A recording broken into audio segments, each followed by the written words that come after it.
देखो, अब मैं अकेला होकर कैसे इसको उठाता हूँ। टिड्डे ने टमाटर को उठाना चाहा, लेकिन टमाटर बहुत भारी था।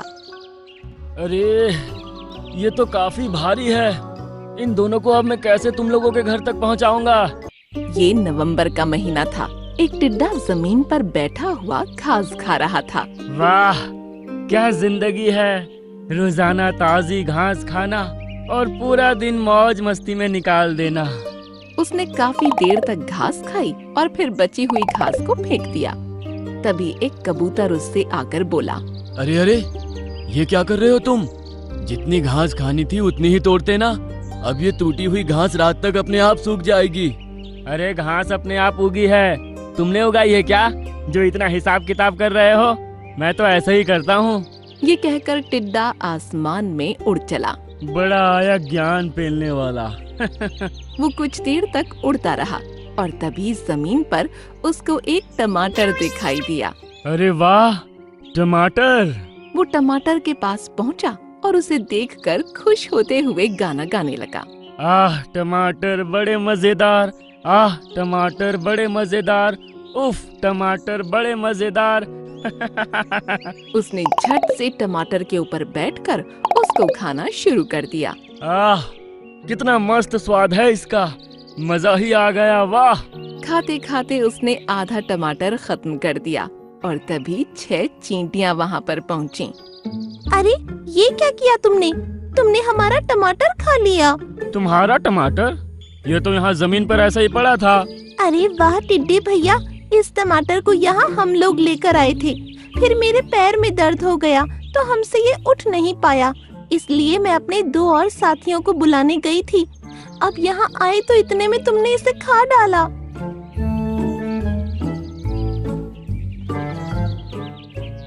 अरे अरे, माफ करना, आधा तो मैं खा लिया।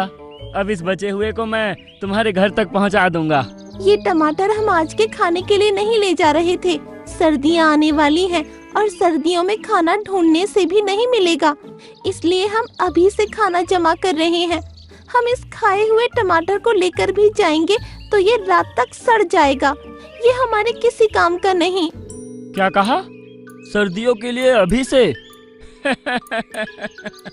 हाँ, हम सर्दियों के लिए अभी से खाना जमा कर रहे हैं, क्योंकि तेज ठंड में पिछले साल कितने ही जीव जंतु मारे गए थे।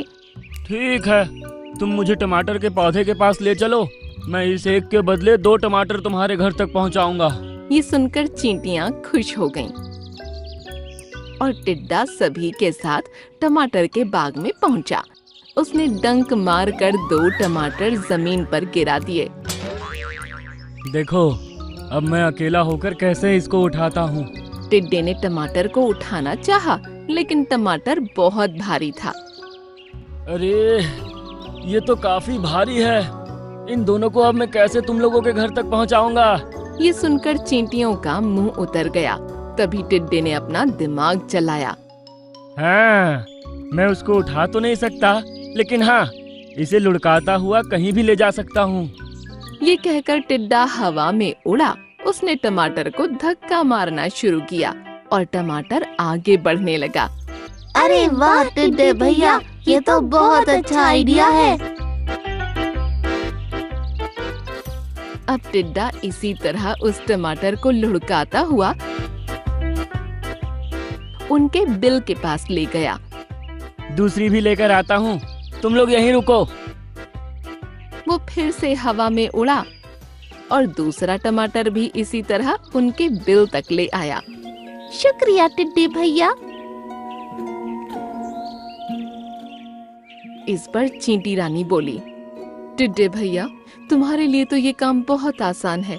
तुमको भी सर्दियों के लिए अभी से खाना जमा कर लेना चाहिए। इस बार भारी बर्फबारी हो सकती है, जमीन का कोई भी हिस्सा देखने को नहीं मिलने वाला।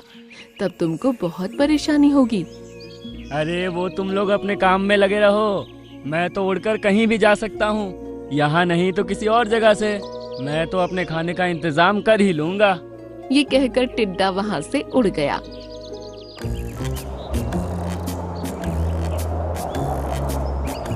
कुछ दिनों में चींटियों ने काफी खाना जमा कर लिया था। वो सभी अपने बिल के अंदर बैठी थीं। तभी कुछ चींटे वहां पर आ गए। चलो तुम सभी इस बिल को खाली कर दो। अरे बड़ी मुश्किल से हमने ये खाना जमा किया है और ये हमारा बिल है, भला हम क्यों इसको छोड़ने लगे? देखो ठंड बहुत ज्यादा बढ़ रही है, अभी निकल जाओ वरना निकलना भी मुश्किल हो जाएगा। अब चींटी और चींटों में लड़ाई होने लगी। उसी समय टिड्डा भी वहाँ से गुजर रहा था। अरे ये चींटियों के बिल से कैसी आवाज आ रही है? टिड्डा बिल के अंदर घुस गया तो उसने चींटों को वहाँ खड़ा पाया। क्या बात है, आप लोग सभी इस तरह क्यों बहस कर रहे हैं? टिड्डे भैया देखो ना, ये चींटे हम पर दादागिरी दिखा रहे हैं, कह रहे हैं इस बिल को खाली कर दें। क्यों भाई, तुम लोग ऐसे कैसे इनको यहाँ से निकाल सकते हो? ये इनका घर है और इसमें रखा ये सब सामान भी। हमें ज्ञान देने की बात मत करो, अपने काम से काम रखो और यहाँ से निकलो, समझे? अच्छा, मैं अपने काम से काम रखूं? ठीक है, दिखाता हूँ तुमको मैं क्या कर सकता हूँ। अब टिड्डा हवा में उड़ा और सभी चींटों को डंक मारने लगा। अरे अरे अरे, ये तो हमारी हड्डी पसली एक कर देगा। जाते हैं भाई जाते हैं, रुको। ये सुनकर टिड्डा रुक गया और सभी चींटे वहाँ से भाग गए। अरे वाह टिड्डे भैया, आपका बहुत बहुत शुक्रिया। कोई बात नहीं प्यारी चींटियों, अब मैं चलता हूँ। बिल से निकलने के बाद वो शाम तक घूमता रहा। अब ठंड बहुत ज्यादा बढ़ गई थी, उसको भूख भी लग रही थी और उड़ने में भी उसे परेशानी हो रही थी। अरे जमीन पर तो बर्फ ही बिछी हुई है, घास का एक भी पत्ता नहीं दिख रहा, अब मैं क्या खाऊंगा? वो आगे बढ़ना चाहता था लेकिन ठंड के कारण उसके पंख भी अकड़ गए और सर्द हवा का झोंका उसको पीछे की तरफ उड़ा ले गया। हवा के साथ साथ वो चींटियों के बिल के अंदर जा गिरा और उसे देखकर चींटियां हैरान रह गईं। अरे ये तो टिड्डे भैया हैं, इनकी ये हालत किसने की? लगता है ठंड की वजह से इनका शरीर अकड़ गया है। हमें जल्दी कुछ करना होगा। हमने जो लकड़ियां इकट्ठा की थी, तुम उनमें से कुछ लाकर इनके सामने आग जला दो, तब तक मैं अपने खाने में से कुछ हरी पत्तियां देखती हूँ। अब कुछ चींटियों ने टिड्डे के सामने लकड़ियां रखकर आग लगा दी। ये कहकर चींटी रानी उस कोने में गई जहाँ पर उन्होंने खाने का सामान इकट्ठा किया था। वहाँ से उन्होंने एक अमरूद में लगी हरी पत्ती उठाई और वापस टिड्डे के पास पहुँची। चींटियों ने तब तक टिड्डे के सामने आग जला दी थी और अब उसकी आंखें खुल चुकी थीं। इस आग के सामने बहुत राहत मिल रही है, तुम लोगों का बहुत बहुत शुक्रिया। इसमें शुक्रिया की क्या बात है टिड्डे भैया, आपने ही हमें उन चींटों से बचाया था। अगर आप वैसा नहीं करते तो हम भी आपकी तरह ठंड में अकड़कर भटकते फिरते। लेकिन तुम लोगों की बातें मानकर अगर मैं खाना इकट्ठा कर लेता तो अभी तक भूखा नहीं होता। आपको भूखा रहने की कोई जरूरत नहीं है, ये लीजिए एक हरी पत्ती। अरे वाह, ये तो अमरूद की पत्ती है ना, ये तो मुझे बहुत पसंद है। ये कहकर टिड्डा हरी पत्ती खाने लगा। आग के सामने बैठकर उसकी सर्दी दूर हुई और पत्ती खाकर उसकी भूख शांत हो गई और वो एकदम अच्छा हो गया। अगले साल से मैं भी तुम लोगों की तरह अपना खाना इकट्ठा करूंगा और तुम लोगों के साथ इसी बिल के अंदर सर्दियों का मौसम गुजार दूंगा। ये सुनकर चींटियां खुश हुईं और फिर सभी आग के सामने बैठकर बातें करने लगे। अरे बाप रे, बारिश आ रही है, वो भी तूफानी, मुझे तो पता ही नहीं था। टीनू चिड़िया, अरे वो टीनू चिड़िया। उसकी आवाज सुनकर दरवाजा खुला और टीनू बाहर निकली। टीनू, मुझे भी अपने घर के अंदर ले लो, मेरा घोंसला बह गया है और मेरी तबीयत भी ठीक नहीं है। ओह, तुम्हारे कौन से एहसान के बदले में तुम्हारी मदद कर दूं? बताओ। मैं मुसीबत में हूँ। ड्रीमलैंड जंगल में रॉकी नाम का एक कौवा रहता था, जिसकी जिंदगी जीने का तरीका बाकी पक्षियों से बहुत ही अलग था। बेवकूफ जानवर रोजाना घंटों मेहनत करके खाना ढूंढ पाते हैं, फिर खूब मशक्कत करके उनको घर लाते हैं, तब उनको खाना नसीब होता है। लेकिन मेरा हिसाब सबसे अलग है। उसने देखा कि टीनू चिड़िया एक सेब को पंजों में दबाए बड़ी मुश्किल से उसे अपने घोंसले तक लेकर आई है। अरे टीनू चिड़िया, आज तुम्हें आने में इतनी देर कैसे लग गई? मैं कब से तुम्हारी राह देख रहा था। तुम जरूर मेरा खाना चुराना चाहते होगे, इसलिए मेरी राह देख रहे थे। अरे वो बात नहीं है, अभी तुम्हारा छोटा भाई तुम्हारे घोंसले पर आया था, बहुत रो रहा था। क्या मेरा भाई रोते हुए आया था? तुमने पूछा नहीं उसके रोने की वजह क्या है? मैंने बहुत कोशिश की, तब उसने बताया कि तुम्हारी मम्मी के दोनों पंख कट चुके हैं और वो अभी अपनी आखिरी सांसें गिन रही हैं। क्या कहा तुमने? मेरी माँ आखिरी सांसें गिन रही है? ये सुनकर टीनू चिड़िया को एक झटका सा लगा। वो अपनी आंखों में आंसू लिए झटपट वहाँ से उड़ गई। इसे कहते हैं बिना मेहनत किए खाने का इंतजाम करना। ये कहकर वो खुश होता हुआ टीनू के घोंसले पर गया और उसमें रखा सेब बड़े मजे ले लेकर खाने लगा। वाह, मजा आ गया। अगर मेहनत करके खाता तो इतना मजा बिल्कुल नहीं आता। उसने आधा सेब मजे से खाया और फिर बाकी बचा जमीन पर फेंक दिया। खाना तो हो गया, अब थोड़ी देर मौज मस्ती कर ली जाए। ये कहकर वो पंख फैलाए फिजा में उड़ गया। इसी तरह अपनी चालबाजी से वो जंगल के हर जानवर को छलता था। इसी जंगल में एक मेहनती चींटी भी रहा करती थी और इस वक्त कौवा हंसी ठट्ठा करता हुआ एक डाल पर बैठा उसी चींटी को देख रहा था।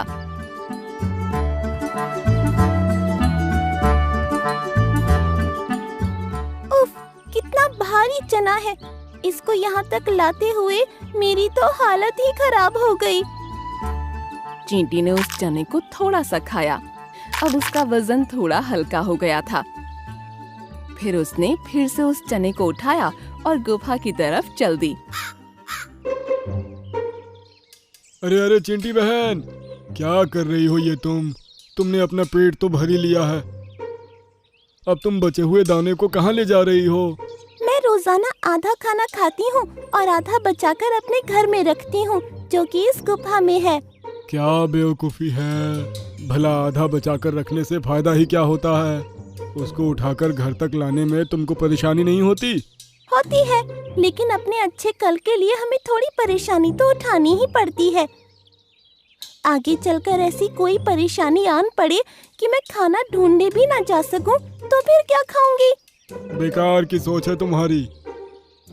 अपना तो एक ही वसूल है, मजे से खाओ और बाकी बचा फेंक दो। ये कहकर वो वहाँ से उड़ गया। इसी तरह कई महीने गुजर गए और बरसात का मौसम आया। एक ऐसा तेज तूफान आया कि बड़े बड़े पेड़ बर्बाद हो गए। केवल जो पेड़ मजबूत और मोटे थे वो ही जिंदा रह पाए। कौवा भी अपने घोंसले में आराम फरमा रहा था। आहा, क्या मस्त हवा चल रही है।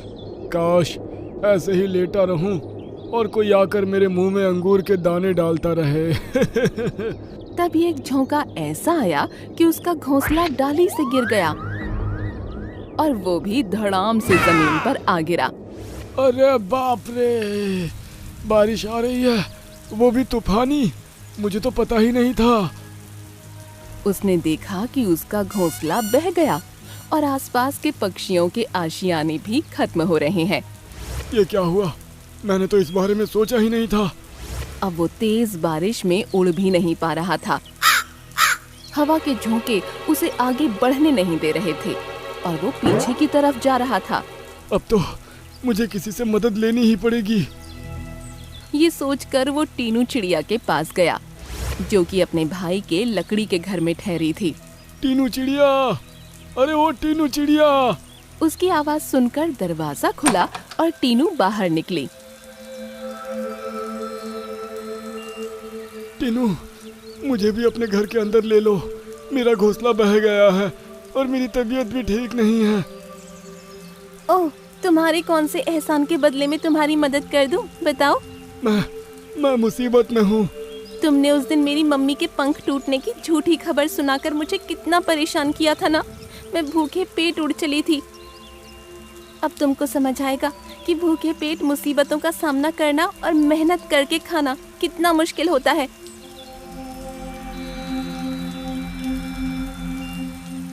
ऐसा कहकर उसने मुंह पर ही दरवाजा बंद कर दिया।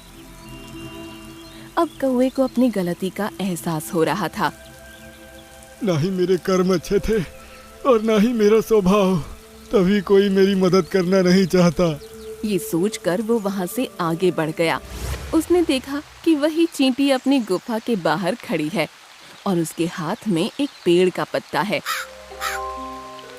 अरे चींटी, तुम ये क्या कर रही हो?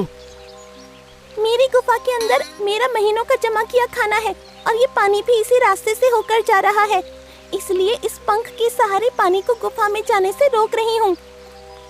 क्या मैं भी तुम्हारी इस गुफा में रुक सकता हूँ चींटी? बिल्कुल रह सकते हो रॉकी भैया। अंदर मैंने बहुत सारा खाना जमा कर रखा है, उसके सहारे तुम कई दिनों तक बिना कहीं जाए आराम से गुफा में रह सकते हो। मैं तो वैसे भी इस तूफान के थमने तक इसी तरह पानी को अंदर जाने से रोकने के लिए खड़ी रहूंगी। चींटी के ये वचन सुनकर कौवे का दिल पिघल गया। मैंने तो तुम्हारी एक दाना उठाने में भी मदद नहीं की थी, और तुम हो जो अनाज तुमने पूरे महीने मेहनत से इकट्ठा किया है उसको मेरे हवाले कर रही हो। तो और क्या कर सकती हूँ कौवे भैया, ये इसलिए तो इकट्ठा किया था कि मुसीबत में काम आए, फिर चाहे मैं खाऊं या कोई और। तुम्हारी यह हिम्मत और दरिया दिली देखकर अब मुझ में भी मेहनत करने की भावना जाग चुकी है। अब देखो मैं क्या करता हूँ। अब वो कौवा वहाँ से उड़ा और फिर मुंह में एक कंकर उठाकर ले आया और फिर उसको चींटी के सामने डालकर फिर से उड़ गया। इसी तरह उसने दूसरा कंकड़ भी लाकर चींटी के सामने रखा। इस तरह उसने घंटों मेहनत की और जहाँ चींटी पत्ता लिए खड़ी थी वहाँ कई सारे पत्थर जमा हो गए। एक दीवार सी बन गई जिससे पानी टकराता हुआ आगे बढ़ने लगा। अरे वाह कौवे भैया, आपने तो बहुत बड़ी दीवार बना दी। अब तो पानी कभी भी इस गुफा के अंदर नहीं आ पाएगा। ये सुनकर कौवा बहुत खुश हुआ और फिर दोनों गुफा के अंदर जाकर खाना खाने लगे। बहुत मजा आ रहा है। अगर बिना मेहनत किए खाता तो इस खाने का जरा भी मजा नहीं आता। कौवे ने आज ये सबक सीख लिया था कि हमें मेहनत करनी चाहिए और दूसरों की मदद करते रहना चाहिए। तभी बुरे वक्त में हम अकेले और कमजोर नहीं रहते।